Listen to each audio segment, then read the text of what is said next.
दोस्तों, हदीस में सबसे बेहतरीन फौज का जिक्र और सबसे बेहतरीन जनरल का जिक्र किसके बारे में था? कैसे उस्मानियों ने हजारों साल से कायम शहर कुस्तुनतुनिया पर फतह हासिल की और फिर उसके बाद कैसे उस्मानिया सल्तनत का सबसे अच्छा दौर सुल्तान सुलेमान की हुकूमत में शुरू हुआ। इंशाअल्लाह अल्लाह की मदद और नुसरत से राह हदायत की सीरीज लॉस्ट इस्लामिक हिस्ट्री की इस एपिसोड नंबर 34 में हम इन्हीं चीज़ों के बारे में सुनेंगे। तो दोस्तों, आइए देखते हैं वीडियो।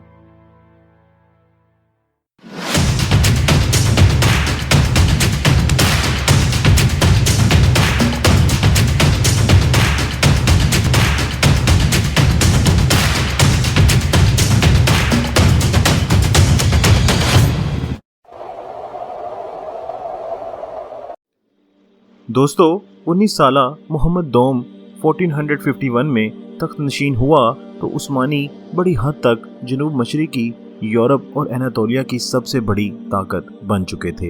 ये एक बहुत बड़ी नस्ली, लचकदार और ताकतवर सल्तनत बन चुकी थी। खुद मोहम्मद इस सल्तनत का बेहतरीन नुमाइंदा था। वो अपने अंडर इलाके की कम से कम 6 बड़ी जुबानें बड़ी अच्छी तरह बोल सकता था। इस्लाम पर ख़ास जोर दिया जाता था और उल्मा को बहुत नवाजा जाता था। ये सल्तनत हकीकी मायनों में यूरोप और एशिया को मिलाने वाला पुल था। मोहम्मद सानी ने दोनों की इल्मी रवायात को मिलाने के लिए बड़ा काम किया। इनके दौर में रवायती इस्लामी अलूम के माहिरीन और यूरोपी आर्टिस्ट को एक जैसा नवाजा जाता रहा। इसे देखकर हारून रशीद और सलाहुद्दीन जैसे मुस्लिम हुक्मरान याद आते थे, जो इल्मी, फौजी और सियासी तीनों तरह के मामलात में माहिर थे। दोस्तों, दो चीज़ें मोहम्मद सानी को मुसलसल तकलीफ दे रही थी। एक तो ये कि वो निस्बतन नातजुर्बाकार था और इसने 9 उम्री में तख्त संभाल लिया था। फितरी बात थी कि इसके बाप के साथ काम करने वाले सियासतदान इसे इस काबिल नहीं समझते थे। दरअसल इसने एक बार पहले भी मुख्तसर मुद्दत के लिए तख्त संभाला था, तब वो 12 साल का था। इनके वालिद ने पुरसुकून जिंदगी गुजारने के लिए अपनी जिम्मेदारियां यानी अपना तख्त इनको दे दिया, लेकिन जब इनके अपने वजीर ने इनका तख्ता उलट दिया तो वो दौरे हुकूमत ख़त्म हुआ और इनका वालिद वापस आ गया।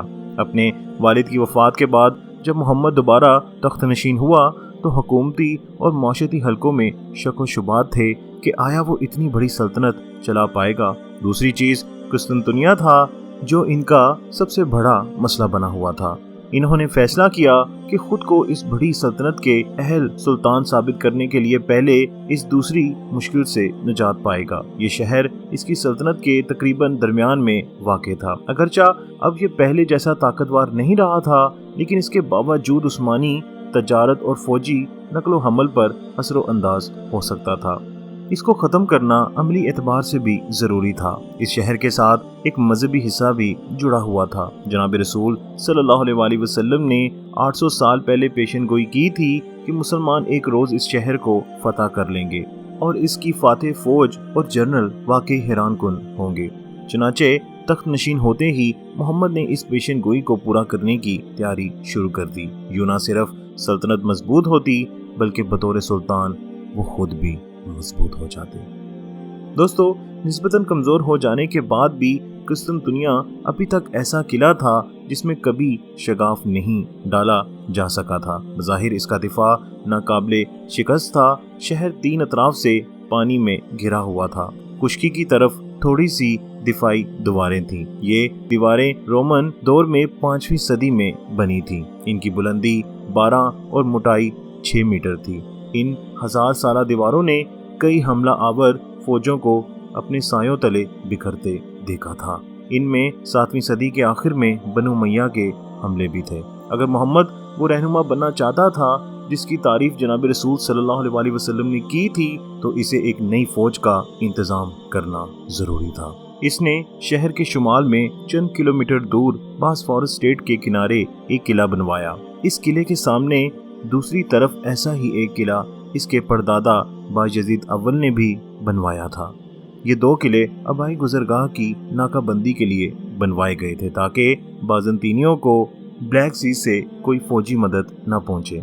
शहर की दीवारों का तोड़ करने के लिए सुल्तान ने हंगरी के इंजीनियर को ऐसी बड़ी तोप बनाने का कहा जैसी दुनिया में कभी न बनी हो। उस्मानी बारूद से वाकिफ थे जो मुस्लिम दुनिया ने चाइना से लिया था, लेकिन अभी तक जंगों में फैसला कुन हथियार नहीं बना था। इस तोप की लंबाई 8 मीटर थी। ये 250 किलोग्राम का गोला 1.5 किलोमीटर तक फेंक सकती थी। जाहिर है कि दुनिया की मजबूत तरीन दीवार के लिए ताकत तरीन तोप की जरूरत थी। इसने यूरोप और एशिया में मौजूद अपनी फौजों से 1 लाख फौज बनाई। इनमें बल्कान की रियासतों के ईसाई भी शामिल थे। मोहम्मद इस मुहिम में बहुत कुछ खतरे में डाल रहा था। अगर इतनी तैयारियों के बाद भी वो नाकाम रहता तो खुद सल्तनत के बिखर जाने का अंदेशा था। दोस्तों, खुद कुस्तुनतुनिया के अंदर फूट पड़ रही थी जो इस नौ उम्र सुल्तान के हक में थी। बाज़ंतीनी शहंशाह कॉन्स्टेंटाइन दी 11 का ख्याल था कि बचने के लिए कैथोलिक चर्च से मदद लेना जरूरी है, लेकिन कई लोगों के ज़हन में कैथोलिक सलीबियों के हाथों 13वीं सदी में होने वाली तबाहियों की यादें मौजूद थी। फिर ऑर्थोडॉक्स ईसाइयों का एक गिरोह मौजूद था जो मगरिब के साथ किसी ताउन के सख्त खिलाफ था। किले का दिफा करने के लिए इटली के सिपाहियों के कुछ दस्ते शहर में दाखिल हो गए। इसके बावजूद किले को बिलाखिर फतह हो जाना था। इसकी बड़ी वजह शहर के अंदर मौजूद ना इत्तेफाकी थी। दोस्तों, यहाँ मैं आपको बताता चलूं कि किले को फतह करने के बावजूद कुस्तुनतुनिया के शहरियों को जबरन मुसलमान नहीं किया। वो फतह से पहले की तरह अपने मजहब पर अमल करने में आज़ाद थे। खैर दोस्तों, अप्रैल 1453 में उस्मानी फौजें इस दास्तानवी शहर की दीवारों तक पहुंच गई। शहर की मजबूत और भारी दीवारों के पीछे मौजूद चंद हजार फौजी बड़ी बहादुरी से लड़े, लेकिन हमलावर ने मुसलसल गोलाबारी की। वो किलों की दीवारों के ऊपर से और इनके अंदर से मुसलसल शहर में दाखिल होने की कोशिश करते रहे। फिर इन्होंने 70 बहरी जहाज 2 मील तक खुश्की पर फिसलाने के बाद शहर की बंदरगाह में पहुंचा दिए। इस आखिरी कोशिश ने उस्मानियों को फतह दिलवा दी और बिलाखिर 29 मई 1453 को वो इस दास्तानवी शहर पर कब्जा हासिल करने में कामयाब हो गए। अब मोहम्मद ने फातेह का लक़ब इख्तियार कर लिया और इस शहर को अपना दारुल हुकूमत बना लिया। अब मोहम्मद फातेह की ये मुश्किल हल हो गई। सारी इस्लामी दुनिया में वो एक ऐसी सल्तनत के बादशाह की हैसियत से मशहूर हो गया जिसने 800 साल पहले होने वाली पेशन गोई सच साबित कर दी थी। अब उस्मानिया बिलाशुबा मुस्लिम दुनिया की अजीम तरीन सल्तनत कहला सकती थी। 195 साल पहले बगदाद की तबाही के बाद मुस्लिम दुनिया अपनी तारीख के सबसे निचले दर्जे पर चली गई थी, लेकिन अब मुसलमान अपनी सरहदों को फैलाने और नई सरहदें बनाने को एक बार फिर उठ खड़े हुए थे। उस्मानियों की कुस्तुनतुनिया की फतह मखसूस एक पुराने हरीफ पर फौजी गलबे से ज़्यादा अहम थी। ये इस्लाम के दोबारा उठ खड़े होने की अलामत थी। खुलफाए राशिदीन और बनु उमय्या की फतूहात और इस्लाम के लिए नए इलाकों के असूल को सदियां गुजर चुकी थी। इन इब्तदाई सालों में मुसलमानों ने दिमिश्क, मदीन और टोलेडो जैसे कदीम शहर फतह किए और मकामी रवायात को इस्लाम में मिलाकर एक मिक्स्ड सिविलाइजेशन दी। उस्मानियों ने कुस्तुनतुनिया में जो बाद में इस्तांबुल के नाम से मशहूर हुआ, वही पुराना इम्तिराज अमल दोहराया। इस उस्मानी दारुल हुकूमत में बाज़ंतीनी, यूनानी और रोमन रवायात को इस्लामी तनाजुर में नई जिंदगी मिली। सिविलाइजेशन के इस मिलाप की एक मिसाल इस्तांबुल में आज भी नजर आती है। 6वीं सदी में बाज़ंतीनी जस्टिनियन ने आया सूफिया के नाम से एक चर्च बनवाया। ये सदियों तक बाज़ंतीनी मसीह कुव्वत और इख्तियार की अलामत बना रहा। उस्मानी फतूहात के बाद इसे मस्जिद में बदल दिया गया। इसके बावजूद शहर में इसका मरकजी मकाम बाकी रहा। इसका गुंबद तुर्क बिल्डर्स के लिए नमूने और तहरीक का काम देता रहा। मोहम्मद दोम, सुलेमान और अहमद अव्वल की बनाई मसाजिद में इसी एक गुंबद का बुनियादी नमूना मिलता है, लेकिन इस्लामी रवायात के मुताबिक इनमें से मीनारों के इजाफे किए गए और मसीह फॉर्म्स की बजाय आयत कुरानी से सजावट की गई। खैर दोस्तों, मोहम्मद फातेह ने सल्तनत की मिलिट्री तोसीह का सिलसिला जारी रखा। जल्द ही इस्लामी परचम साइबेरिया, बोस्निया, मोल्डोवा पर लहराने लगा। इसने अपने आखिरी सालों में एक फौजी मुहिम خود روم پر قبضے کے لیے اٹلی بھیجی، لیکن اس کی وفات کا سن کر یہ مہم ملتوی ہو گئی۔ ان کے جانشینوں یعنی باجزید ثانی اور سلیم اول نے فوجی اقتصادی پھیلاؤ کا سلسلہ جاری رکھا۔ سلیم اول کا زمانہ بڑا مختصر یعنی 1512 سے 1520 تک 8 سال کا تھا۔ ان کے دور حکومت میں عثمانیوں نے نئی قائم ہونے والی صفوی سلطنت کو شکست دی اور مصر کی ساری مملوک سلطنت عثمانی حکومت میں شامل کر لی۔ اسلامی دنیا کے روایتی مرکزی علاقے شام، مصر، مکہ اور مدینہ عثمانی سلطنت کا حصہ بن گئے۔ دراصل یہ سلطنت اب کچھ مذہبی کردار بھی سنبھالنے لگی تھی۔ مکہ، مدینہ اور یروشلم تینوں کی حفاظت ترک سلطانوں کے حصے میں آ گئی۔ برائے نام عباسی خلافت جو مصر میں مملوکوں کی زیر سرپرستی میں موجود تھی، اس وقت باقاعدہ ختم ہو گئی۔ سلطان سلیم اول کو پہلے عثمانی خلیفہ کا لقب ورثے میں حاصل ہوا۔ مسلم دنیا کی طاقت ترین ریاست اور خلافت کے حاصل ہونے کے امپلیکیشنز میں ایک یہ تھا کہ وہ محافظ اسلام کا کردار اپنائے۔ یہ اور بات ہے کہ ترک حکمرانوں نے اپنے لیے یہ لقب شاید ہی استعمال کیا ہو۔ در حقیقت 16ویں اور 17ویں صدی میں عثمانیوں نے شمالی افریقہ اور انڈونیشیا تک کے دور دراز علاقوں میں بڑھتی ہوئی یورپ قوت کے خلاف مسلمانوں کو مدد دی۔ دوستو، عثمانی سلطنت کا اسلامی ہونے کا مطلب یہ نہیں تھا کہ غیر مسلموں پر ظلم و جبر کیا جائے۔ غیر مسلموں کو اسلامی قانون کے مطابق اپنے اپنے مذاہب پر عمل کرنے کی مکمل آزادی تھی۔ ترک تو ایک قدم اور آگے چلے گئے تھے۔ عیسائیوں اور یہودیوں کو ملک کے اندر خود مختار کمیونٹیز بنانے کی اجازت دی گئی۔ اسے ملت سسٹم کہا جاتا تھا۔ اس کے تحت اقلیتوں کو اجازت تھی کہ ان کے اپنے منتخب کردہ نمائندے ترک حکومت میں ان کی نمائندگی کریں۔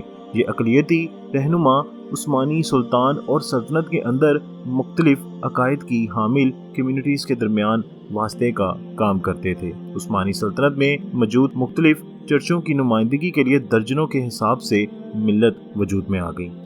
پھر دوستو، بلا شبہ عثمانیہ سلطنت کا عروج 1520 سے 1566 تک سلطان سلیمان کا 46 سالہ زمانہ تھا۔ ان سالوں میں عثمانیہ سلطنت کی وسعت اپنے عروج پر تھی۔ جزیرہ نما بلقان، جزیرہ نما عرب اور شمالی افریقہ سمیت ساری عرب دنیا، ایران اور کوکوس ماؤنٹین کے کئی حصے عثمانیہ سلطنت میں شامل تھے۔ بیلگریڈ اور روڈس کے غیر علاقوں پر سلطان نے خود فوج کشی کی، تاہم 1526 یعنی 1526 میں ویانا کا محاصرہ کامیاب نہ ہو سکا۔ اس طرح یہ 16ویں اور 17ویں صدی میں مسلم اور عیسائی دنیا کا سرحدی علاقہ بنا رہا۔ مسلسل توسیع سے مال غنیمت حاصل ہوتا رہا تھا، جو سلطنت کے اندر سے گزرتے ٹریڈ ہائی ویز کی بدولت پہلے سے موجود دولت میں اضافہ کرتا رہا۔ بے پناہ مالی وسائل کی حامل اس سلطنت نے اسی دور میں بہت سے سیولائزڈ کارنامے سر انجام دیے۔ دوستو، یہاں آپ کو بتاتا چلوں کہ سلطان نے بہت سی ایسی انتظامی ریفارمز کی، مثلا سلطنت کے اندر کسانوں پر ٹیکس کی شرح کم کر دی۔ اس کے نتیجے میں یورپ سے بہت سے عیسائی کسان بھی سلطنت عثمانیہ میں رہنے اور کام کرنے کے لیے اٹھائے۔ خیر دوستو، سلیمان کو سارے سیاسی، فوجی اور اقتصادی اختیارات حاصل تھے، اس لیے سلطان نے عثمانیہ سلطنت کے قانونی نظام میں بڑی تبدیلیوں کا انتظام کیا۔ انہوں نے اپنے مفتی اعظم ابو سعود افندی کے ساتھ مل کر سلطنت کا سارا قانون دوبارہ بنایا۔ مفتی اعظم ملک میں اعلیٰ ترین قانونی عہدہ تھا۔ پہلے کی مسلم ریاستوں کی طرح عثمانیہ قانون کی بنیاد بھی قرآن اور حدیث پر رکھی گئی۔ یوں قوانین کا بنیادی ڈھانچہ وہی رہا، لیکن روزمرہ کے دنیائی معاملات سے متعلق سابقہ سلطانوں کے قائم کردہ قوانین پر غور ضروری تھا کہ آیا وہ ایک دوسرے یا شریعت سے ٹکراتے تو نہیں۔ بیکار اور غیر اسلامی قوانین ختم کر دیے گئے۔ اس کام کے نتیجے میں ایک سیدھا اور کارآمد قانونی معاشرہ قائم ہوا جو صدیوں سلطنت چلانے میں کام دیتا رہا۔ اس لیے سلطان کی رعایا اسے پیار سے قانونی کے نام سے یاد کرتی رہی۔